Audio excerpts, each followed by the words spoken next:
Welcome back dear students. तो सभी हो जाइए तैयार, हम बिल्कुल है ग्रुप 5 स्टूडेंट के साथ।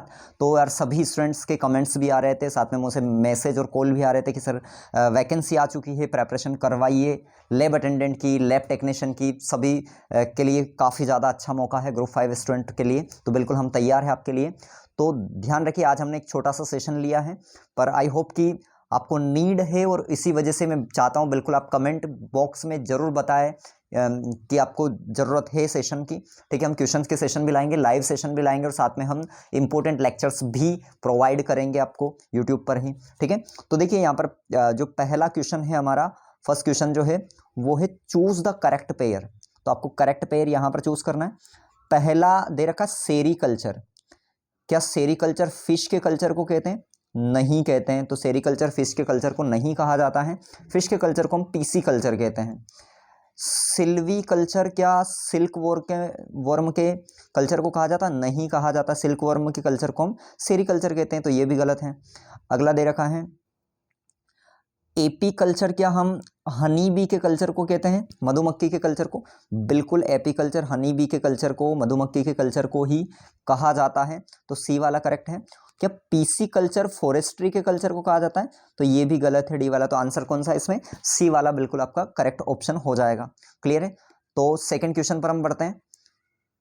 क्वेश्चन नंबर सेकंड पर हम आ जाते हैं। देखिए क्वेश्चन नंबर सेकंड जो है, आज थोड़े क्वेश्चन हमने इजी क्वेश्चन ही लिए हैं, उसी टाइप के जो आपके एग्जाम में नॉर्मली आते हैं।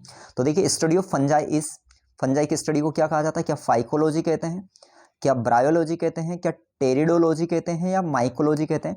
तो ध्यान रखना, फंजाई की स्टडी को क्या कहा जाता है? माइकोलॉजी कहा जाता है। फाइकोलॉजी किसे कहते हैं? एल्गी की स्टडी, एल्गी मतलब शैवाल की स्टडी को हम क्या कहते हैं? फाइकोलॉजी कहते हैं। ब्रायोफाइट की स्टडी को हम ब्रायोलॉजी कहते हैं। तो ब्रायोफाइट्स जो हैं उनकी स्टडी को क्या कहा जाता है? ब्रायोलॉजी कहा जाता है। और टेरिडोफाइट्स जो होते हैं उनकी स्टडी को टेरिडोलॉजी कहा जाता है। और कवक यानी कि फंजाई की स्टडी को माइकोलॉजी कहा जाता है। तो आंसर क्या हो जाएगा इसका? डी वाला करेक्ट आंसर हो जाएगा। ठीक है, क्वेश्चन नंबर थर्ड पर हम आते हैं।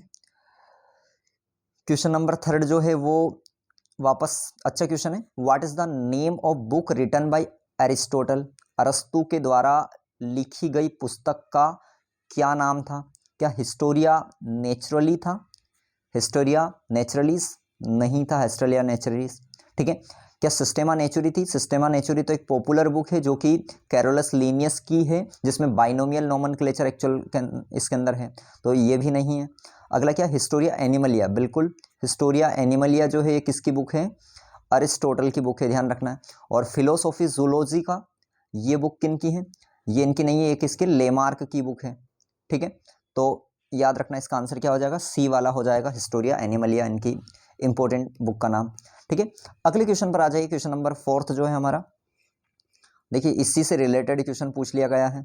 अगले में जो हमने देखा था उससे द बुक फिलोसॉफी का जूलॉजी का वाज रिटन बाय, किसकी बुक है फिलोसॉफी का जूलॉजी का? क्या लेमार्क की बुक है? नहीं है। लेमार्क की है या नहीं है? बिल्कुल है। ठीक है, लेमार्क की ही बुक है।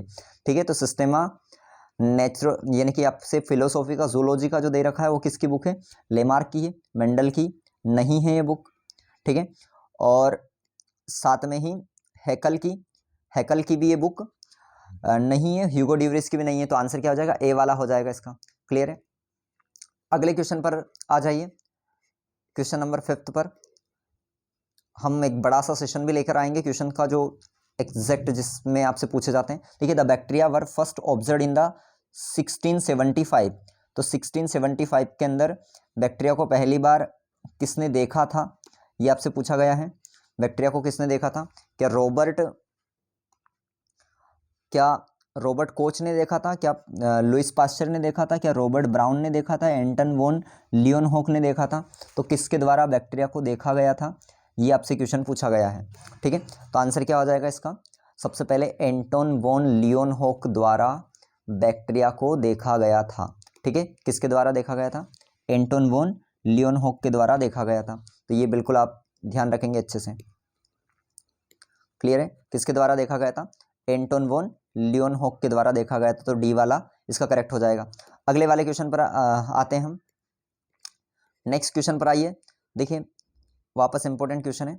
आज मैंने केवल इंग्लिश मीडियम में ही क्वेश्चन लिए, कोशिश करूंगा मैं नेक्स्ट हम वीडियोस से दोनों मीडियम में क्वेश्चन लेंगे ताकि हिंदी मीडियम वालों को भी आसानी रहेगी। वैसे मैं हिंदी में ही एक्सप्लेन कर रहा हूं तो आपको प्रॉब्लम ज़्यादा नहीं आएगी इसके अंदर। देखिए, who said all cell arise from pre existing cell, ऐसा किसने कहा था कि सभी कोशिकाएं जो है वो पूर्ववत कोशिकाओं से आती है, यानी कि पहले उपस्थित कोशिकाओं से ही नई कोशिकाएं आती है, सभी कोशिकाएं आती है, किसने कहा था? इसका मतलब एक्चुअल में इस स्टेटमेंट को अगर हम देखें तो इसको क्या कहा जाता है? ओमनिस सेलुला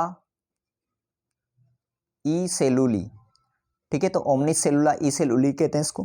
किसके द्वारा ये स्टेटमेंट दिया गया था? अच्छे से ध्यान रखना। क्या रॉबर्ट हुक के द्वारा? नहीं दिया गया था। क्या रुडोल्फ विर्चो के द्वारा? बिल्कुल। रॉबर्ट ब्राउन के द्वारा भी नहीं दिया गया था, और एंटोन वॉन लियोनहॉक के द्वारा भी। तो ये आंसर क्या हो जाएगा इसका? बी वाला, रुडोल्फ विर्चो के द्वारा ये स्टेटमेंट दिया गया था। क्लियर है? अगले इस पर आ जाते हैं हम नेक्स्ट क्वेश्चन पर, ठीक है। अगला क्वेश्चन क्या है? देखिए, ये स्टेटमेंट किसका है? Protoplasm is the physical basis of life, this fact was given by. तो किसने कहा था कि प्रोटोप्लाज्म जो है वो जीवन का भौतिक आधार है? प्रोटोप्लाज्म जीवन का भौतिक आधार है, फिजिकल बेसिस है लाइफ का। ये फैक्ट किसके द्वारा दिया गया? क्या हार्वे के द्वारा, क्या वॉन मोहल के द्वारा, क्या ओ हर्टविच के द्वारा, या फिर जूलियन हक्सले द्वारा? तो आंसर याद रखना अच्छे से, जूलियन हक्सले द्वारा ये कहा गया था कि जो प्रोटोप्लाज्म होता है, यानी कि जीव द्रव्य जो होता है, वो जीवन की भौतिक इकाई होती है, ठीक है। यानी कि protoplasm is the physical basis of life को। तो अच्छे से याद रखना है इस स्टेटमेंट को आपको स्टूडेंट्स। नेक्स्ट क्वेश्चन पर हम आ जाते हैं। अगले क्वेश्चन पर आ जाइए फटाफट। देखिए क्या है question? 10% law of energy transfer in food chain was given by, ठीक है। ऊर्जा के स्थानांतरण में जो भोजन श्रृंखला होती है, फूड चेन होती है, उसके अंदर ऊर्जा के स्थानांतरण में 10% का नियम किसने दिया था? क्या कहता है ये नियम?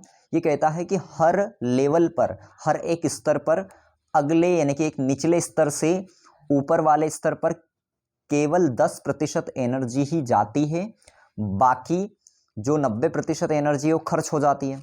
जैसे कि मान लो कि जो प्लांट है, प्लांट को हम क्या कहते हैं? पादप जो होते हैं उनको प्रोड्यूसर कहते हैं, उत्पादक कहते हैं, क्योंकि वो फोटोसिंथेसिस करते हैं। तो प्रोड्यूसर से, उत्पादक से जो कंज्यूमर होते हैं, कंज्यूमर यानी कि उपभोक्ता जो होते हैं, उनके अंदर केवल 10% एनर्जी ही जाती है। मतलब कि मान लो प्रोड्यूसर के पास में अगर 100 जूल एनर्जी थी, अगर 100 जूल एनर्जी प्लांट के पास में, उत्पादक के पास में थी, तो जो कंज्यूमर है, जो हमारे उपभोक्ता है, उसमें केवल 10 जूल एनर्जी ही जाएगी, क्योंकि 90% एनर्जी जो है वो लॉस हो जाती है। इस तरीके से हर एक लेवल पर 90% एनर्जी का लॉस हो जाता है, हानि हो जाती है, ठीक है। तो 10% लॉ किसके द्वारा दिया गया था? ये पूछा गया। क्या एजितांसले के द्वारा? नहीं दिया गया था। स्टेनले के द्वारा? नहीं दिया गया था। विजमैन के द्वारा भी नहीं दिया गया था। तो आंसर क्या है? लिंडमैन के द्वारा दिया गया था। तो अच्छे से याद रखना है इसका। अगले क्वेश्चन पर आ जाइए। नेक्स्ट क्वेश्चन क्या है? Use and disuse theory was put forward bye, यानी कि उपयोग और अनुपयोग का सिद्धांत किसके द्वारा दिया गया था?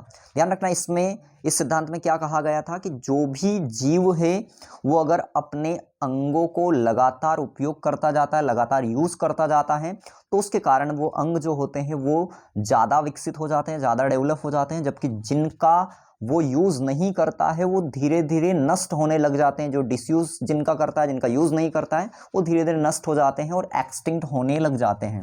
तो ये सिद्धांत किसके द्वारा दिया गया था? इस सिद्धांत को कहा जाता है, यूज एंड डिसयूज थ्योरी को कहा जाता है theory of inheritance of acquired character. क्या कहा जाता है? इनहेरिटेंस ऑफ एक्वायर्ड कैरेक्टर, यानी कि उपार्जित लक्षणों की वंशागति कहा जाता है। इसको ध्यान रखना है। किसके द्वारा दिया गया था? ये लेमार्क के द्वारा दिया गया था सिद्धांत, ठीक है। तो लेमार्क ने दिया था, और साथ में कई सारे एग्जाम्पल इसके बेसिस पर दिए गए थे। जैसे कि सबसे पॉपुलर एग्जाम्पल है कि जो जिराफ है उनकी गर्दन इसलिए लंबी हुई, माना जाता है कि पहले वो ज़मीन पर ही पत्तियों को खाया करते थे, पर धीरे धीरे प्लांट उनको अवेलेबल नहीं हुए ज़मीन पर, वो धीरे धीरे ऊंचे वृक्षों को खाने लगे उनकी पत्तियों को, और इसके कारण उनकी गर्दन जो थी और उनके अगले वाले पैर जो थे वो लंबे हो गए थे। तो ऐसा एग्जाम्पल इसके सपोर्ट में दिया गया है। तो लेमार्क की ये थ्योरी है, ध्यान रखना है, ठीक है। अगले वाले इस पर हम आ जाते हैं नेक्स्ट क्वेश्चन पर।